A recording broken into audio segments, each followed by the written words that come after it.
बहुत समय पहले की बात है कि एक बहुत बड़े जंगल में एक बंडा शेर और उसी जंगल में उसका दोस्त बंदर और कई सारे पशु पक्षी रहते थे। बंडा शेर उस जंगल का राजा था। शेर को उस जंगल में सभी जानवर बंडा शेर कहते थे क्योंकि उसकी पूंछ कटी हुई थी। और इसी जंगल में एक नवविवाहित जोड़ा आकर रहने लगा जो एक लकड़बग्घा और एक लकड़बग्घी थे। वह दोनों उस जंगल में बड़ी खुशी खुशी से रहने लगे। वो जंगल में खूब मस्ती करते और आनंद में जिंदगी काटते। तभी उनकी जिंदगी में बदलाव आया और उनके घर में खुशी की लहर दौड़ पड़ी। अजी, सुनते हो? हाँ, सुना मेरी जान। मुझे शर्म आवे है। शर्म में ही रहेगी या सुनाएगी तेरी इच्छा? या तो शर्म कर ले या सुना दे। हाँ, सुनाती हूँ। अब हमें अपने लिए घर चाहिए। अपन बहुत रह लिए, कभी इस पेड़ पर कभी उस पेड़ के नीचे। यह सुनाने के लिए तुझे शर्म आ रही थी? नहीं, यह बात नहीं है। आप तो बताओ, घर कब बनाएंगे? अब तुझे क्या हो गया? पहले तो तू खूब जंगल के पेड़ों में रहना चाहती थी, अब क्यों घर की जिद पकड़ ली? अब हमें घर चाहिए क्योंकि हम दोनों तो पेड़ों पर रहकर जिंदगी काट रहे हैं, लेकिन अब अपना परिवार बड़ा होने वाला है। अब तू अपने घर वालों को भी यही लाना चाहती है क्या? जैसे तैसे कुछ शिकार कर पाता हूँ जिससे दोनों का खाना हो पाता है। इतनों के लिए खाने की व्यवस्था मुझसे नहीं हो पाएगी। आपको ना मेरे परिवार वाले ही दिखते हैं। वह इतने कमजोर नहीं है कि अपने लिए शिकार न कर पाए। मैं तो इसलिए बोल रही हूँ, अपने घर में जल्द ही नन्हे मेहमान आने वाले हैं। ये तो बड़ी खुशी की बात है। इसका मतलब है तू माँ और मैं पापा बनूंगा। हाँ, यही तो बोल रही थी आपसे। सीधा सीधा बोलती, इतना क्यों घुमाया बात को? ये तो बड़ी खुशी की बात है। मैं सुबह ही जल्दी पास के गांव में जाकर घर या जगह देख कर आता हूँ और अपना नया घर बनाएंगे। दोनों रात में मस्त पेड़ के नीचे सोते हैं।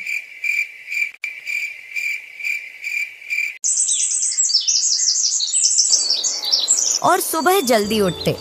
वह दूसरे दिन का वासा भोजन करके गांव की ओर निकल जाता है।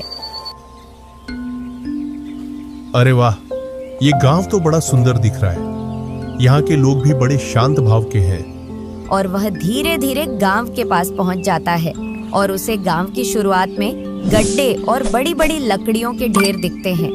वह धीरे धीरे आगे बढ़ता है। अरे नहीं, ये कुत्ते तो मुझे गांव में घुसने नहीं देंगे। मैं ना इनसे चोरी छुपे निकल जाता हूँ। लेकिन एक कुत्ते की नजर उस पर पड़ जाती है और वह अपने साथियों को बता देता है, देखो, लकड़बग्घा अपनी बस्ती में घूम रहा है। पकड़ो साले को, और इसका वो हाल करना है कि अगली बार ये गांव में आने की सोचे भी नहीं। भौं भौं करके वह उसको पकड़ने को दौड़ते हैं। अरे नहीं, ये तो मेरी तरफ आ रहे हैं। ये एक दो भी नहीं जिनसे मैं लड़ सकूं। इनका तो पूरा ग्रुप आ रहा है। मेरी तो यहाँ से भागने में ही भलाई है। जैसे ही उसने भागने की कोशिश की तो एक कुत्ते ने उस पर झपट्टा मार दिया और सभी ने उसको पकड़ लिया।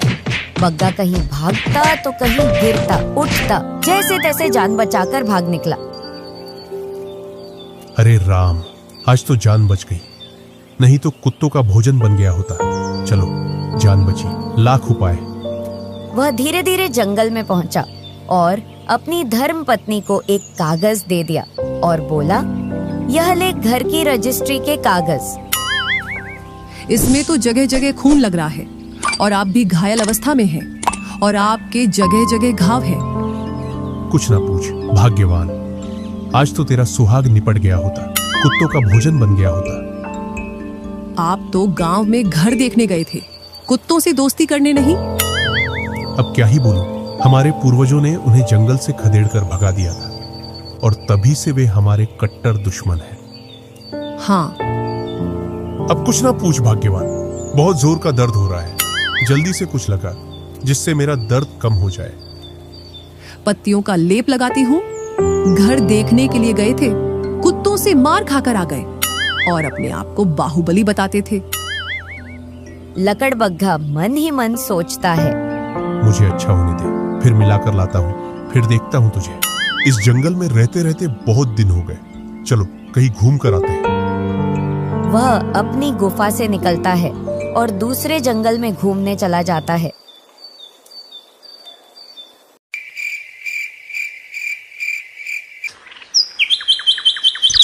कुछ दिन बाद बग्गा स्वस्थ हो जाता है और अपनी धर्मपत्नी से बोलता है, चलो आज तुझे अपने घर पर घुमा लाता हूँ। चलो, मैं तो इसी दिन का इंतजार कर रही थी। और दोनों चल देते हैं। धीरे धीरे फिर से गांव के पास पहुंच जाते हैं, लेकिन लकड़बग्घी अपनी धुन में चलती जाती है। वह उससे बोलता है, धीरे चलो, लेकिन वह उसकी नहीं सुनती। आपने बहुत सुंदर गांव में घर लिया है। हाँ आगे चल, बड़ा सुंदर गांव है।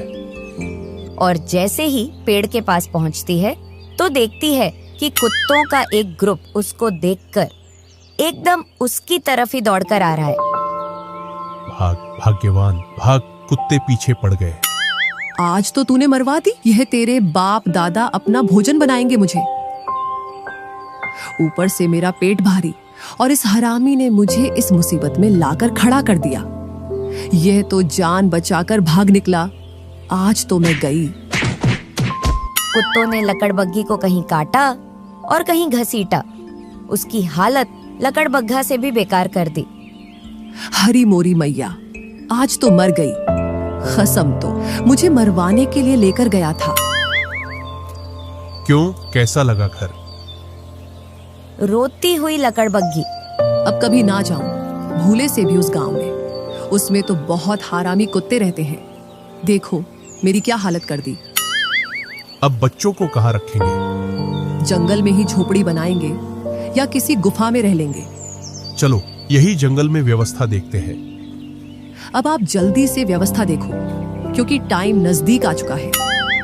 चलो मैं देखता हूँ कुछ मिलता है क्या रहने के लिए। जंगल में देखने को चल देता है।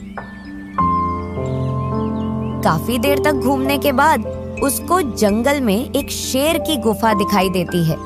वह सोचता है, कहीं अगर शेर आ गया तो मुझे और मेरे बच्चों को खा जाएगा। उसने गुफा के चारों ओर देखा तो उसके आसपास कुछ नहीं दिखा और वह अपने मुकाम पर पहुंच गया। मिला कुछ रहने के लिए? हाँ मिली मेरी डार्लिंग, बहुत ही मस्त गुफा है जिसमें आप और मैं अपने बच्चों के साथ सुरक्षित रहेंगे। दोनों गुफा की ओर चल देते हैं और गुफा में रहने लगते हैं।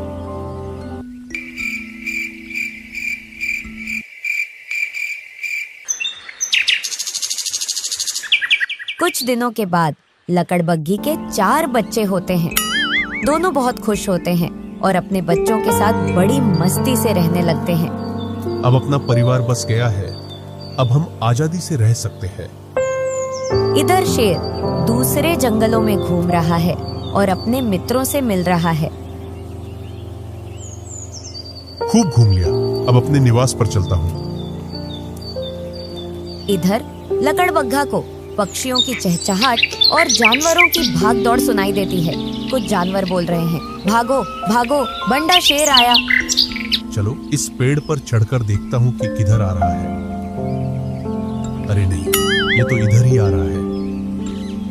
सुनती हो भाग्यवान, तुम और अपने बच्चों को गुफा में ही रखना, बाहर मत निकलना। इधर शेर अपनी गुफा में आ रहा है। अब क्या करेंगे? अब कहाँ रहेंगे? आज जान बची तो कुछ ना कुछ कर लेंगे। इधर शेर, चलो एक दहाड़ मार देता हूँ जिससे जंगल में पता चल जाए कि अपना राजा आ गया है। आइडिया, क्यों ना मैं इस झाड़ी में छुपकर इस शेर को डरा देता हूँ। ऐसा क्यों लग रहा है कि मेरी गुफा में कोई है। एक बार और दहाड़ मारता हूँ। शेर जैसे ही दहाड़ मारता है तो उधर से जोर से झाड़ी हिलती है। कौन है मेरी गुफा में? तेरी गुफा? यह गुफा तो कई वर्षों से मेरी है। यह तो मेरी है, अभी कुछ दिनों के लिए घूमने चला गया था। तुम्हारी गुफा दूसरे जंगल में होगी। शेर अपने चारों ओर देखता है और उसको सब कुछ जाना पहचाना दिखता है। यह मेरी गुफा है, जल्दी से मेरी गुफा को खाली करो, वरना आज तेरा आखिरी दिन होगा इस जंगल में। ऐसे बहुत आए मेरे जंगल में मेरा आखिरी दिन करने। कौन है तू? मैं बंडा शेर, इस जंगल का राजा। इधर से एकदम शेर की आवाज में दहाड़ता है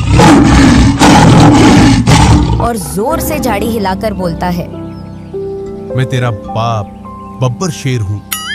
मैं गया था तब तो मेरे जंगल में मेरे अलावा और कोई शेर नहीं था। अब ये कहां से आ गया? फिर झाड़ी हिलाई और बोला, रुक बंडा, फोड़ू तेरा हंडा। शेर आश्चर्यचकित हो गया, यह मेरा हांडा फोड़ेगा। आज तो तू मेरा खाना बनने आया है। कई दिनों से मैंने शेर का मांस भी नहीं खाया। आज तो शेर का मांस खाने को मिलेगा। इतना सुनकर शेर वहां से भाग जाता है और मन ही मन सोचता है, जान बची तो दूसरी गुफा में रह लेंगे। और वह वहां से बड़ी मायूस अवस्था में जा रहा होता है। इतने में ही उसे एक बंदर देख लेता है। अरे मामा जी, आप इतने उदास होकर कहाँ जा रहे हो? अरे भांजे, तुझे क्या सुनाऊं मैं अपनी दुख भरी कहानी? तू कहाँ समझेगा मेरी बात को? ऐसा क्या हुआ मामा जी जो मैं आपकी समस्या का हल नहीं निकाल सकता और मैं आपको समझ नहीं पाऊं? तेरा एक निवास हो तो समझे। तू आज इस पेड़ पर तो कल उस पेड़ पर उछल कूद करता फिरता है। तभी तो मुझे पूरे जंगल की जानकारी होती है और सभी की समस्याओं का हल रखता हूँ। चल, तू इतना पूछ ही रहा है तो तुझे मैं बता ही देता हूँ। बताओ बताओ मामा जी। भांजे यार, कुछ दिन पहले मैं दूसरे जंगल में घूमने गया था। तब मैंने अपनी गुफा को अच्छे से साफ किया और घूमने निकल गया। बस इतनी सी बात, इसके लिए इतना मायूस ना चलो, अभी चलकर उसको खराब कर देते हैं। अगर तू मेरी मुंह बोली बहन का बेटा ना होता तो अब तक तू मेरे पेट में होता। ऐसा क्या बोल दिया मैंने जो आप मुझ पर इतना गुस्सा कर रहे हो? तुझे तो मेरी समस्या पर हंसी मजाक आ रहा है और यहाँ मेरी गुफा छीन गई। क्या मामा जी आपकी गुफा छिन गई? उसमें कोई बब्बर शेर आकर रहने लग गया है। मामा जी, मैं दिन भर जंगल के इस पेड़ से उस पेड़ पर घूमता रहता हूँ। जहां तक मुझे मालूम है अपने जंगल में आपके अलावा और कोई राजा नहीं है। फिर जिसने मेरी गुफा छीनी है वह कौन है? मुझे ऐसा लगता है मामा जी, जरूर कोई बहरूपिया है जो आपको डरा रहा है। अब भांजे, उससे अपनी गुफा को कैसे लिया जाए? चलो मामा जी, चलते हैं और उसको अभी गुफा से बाहर निकाल कर फेंकते हैं। वह तो मुझे खतरनाक लगता है। वह मुझे उसका खाना बनाने वाला था, तभी तो मैं जान बचाकर वहां से भाग आया। क्या मामा जी आप एक बहरूपिया से डर गए? मेरे जैसा जिगरा बनाओ और चलो मेरे साथ, अभी उसको गुफा से बाहर निकाल कर फेंकते हैं। नहीं नहीं भांजे, मुझे तो डर लगता है। तू ही चला जा और मेरी गुफा खाली करवा दे। क्या मामा जी, ना तो मुझे गुफा में रहना है और ना ही मुझे इतने फालतू के काम करने का समय है। वो तो मैं कह रहा था आपसे, आपकी गुफा खाली करने में आपकी मदद कर देता। अब आपकी इच्छा, आपको मेरी मदद की जरूरत नहीं है, ऐसा लगता है मुझे।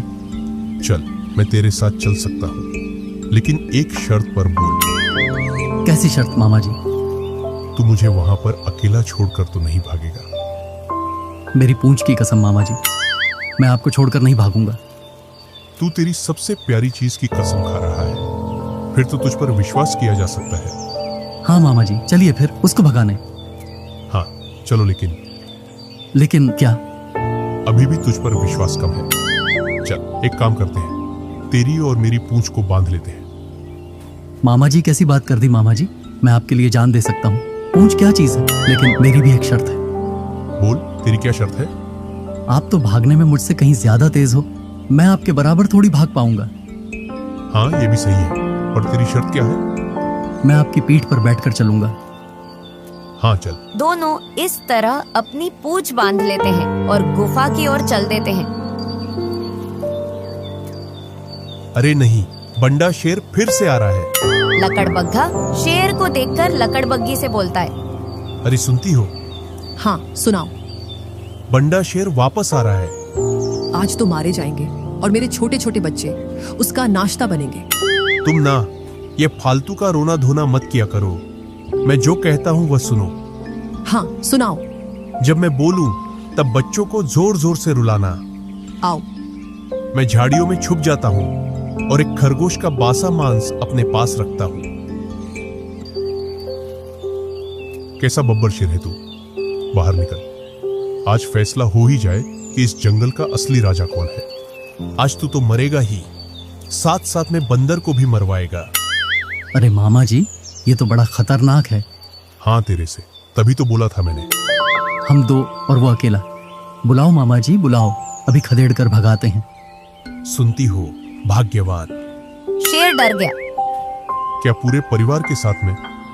लकड़बग्गी अपने बच्चों को जोर जोर से रुलाती है। बग्गा इधर खरगोश के मांस को शेर की तरफ फेंक देता है।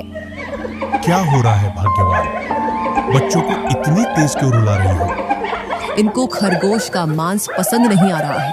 बोल रहे हैं ताजा मांस चाहिए, वो भी शेर और बंदर का। अरे मामा जी, यहाँ तो पूरा परिवार है।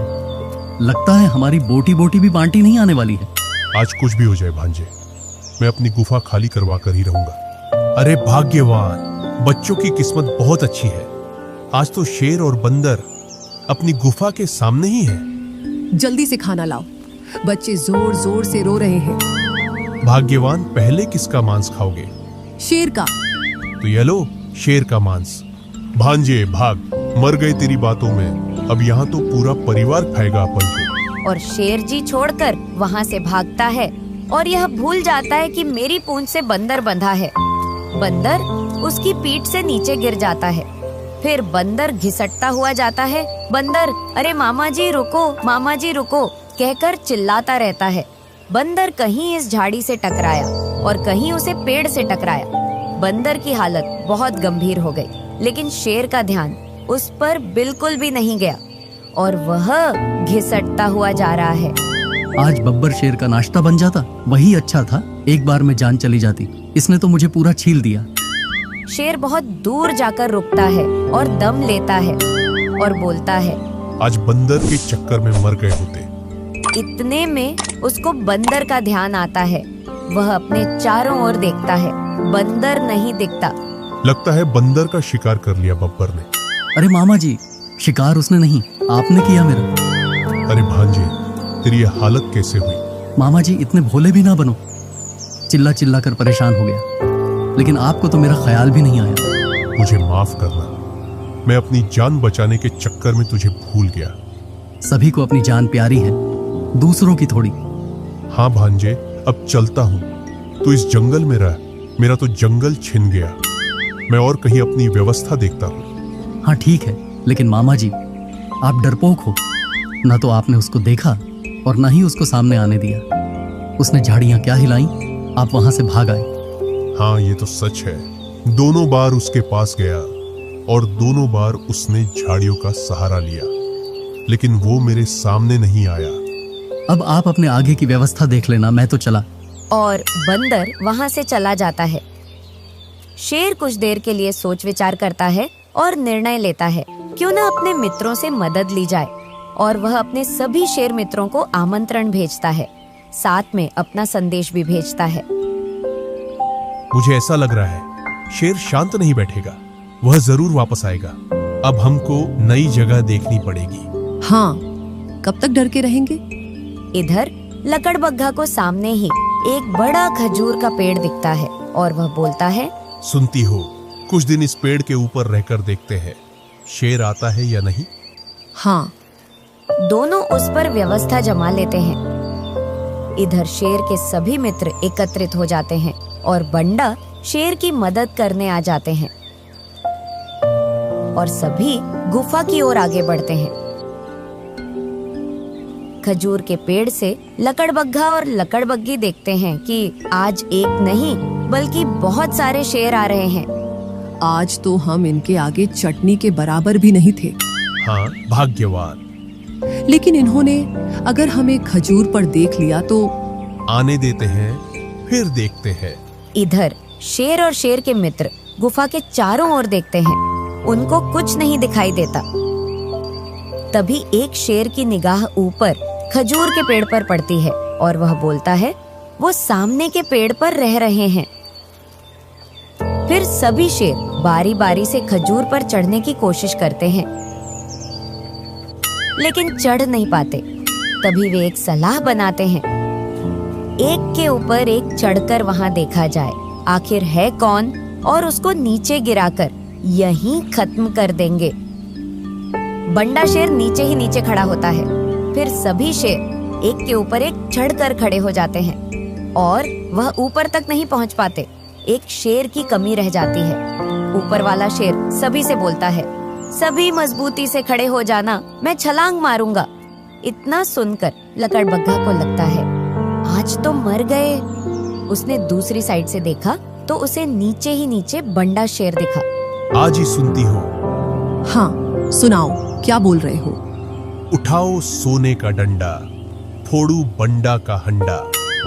बंडा शेर इतना सुनकर वो ऊपर की ओर देखता है कि ऐसा कौन है जो मेरा भंडा फोड़ने की कह रहा है। जैसे ही वह ऊपर देखता है वैसे ही एक के ऊपर एक खड़े सारे साथी नीचे गिर जाते हैं। सभी साथी उसे गाली देते हैं और बुरा भला कहते हैं। उससे बोलते हैं, तू अब और कहीं देख ले अपनी व्यवस्था। और सभी साथी वहाँ से चले जाते हैं और बंडा शेर भी उस जंगल से चला जाता है। बग्गा का परिवार उस गुफा में बिना किसी टेंशन के और खुशी खुशी से रहने लगा। इस कहानी का सारांश, अगर हम अपने से ज्यादा ताकतवर को अपनी ताकत से नहीं हरा सकते तो उसे अपने दिमाग से हरा सकते हैं। कहानी आपको कैसी लगी कमेंट में जरूर बताइए। आपसे एक सवाल पूछूं, बग्गा बग्गी को फिर से उसी गांव में क्यों ले गया था?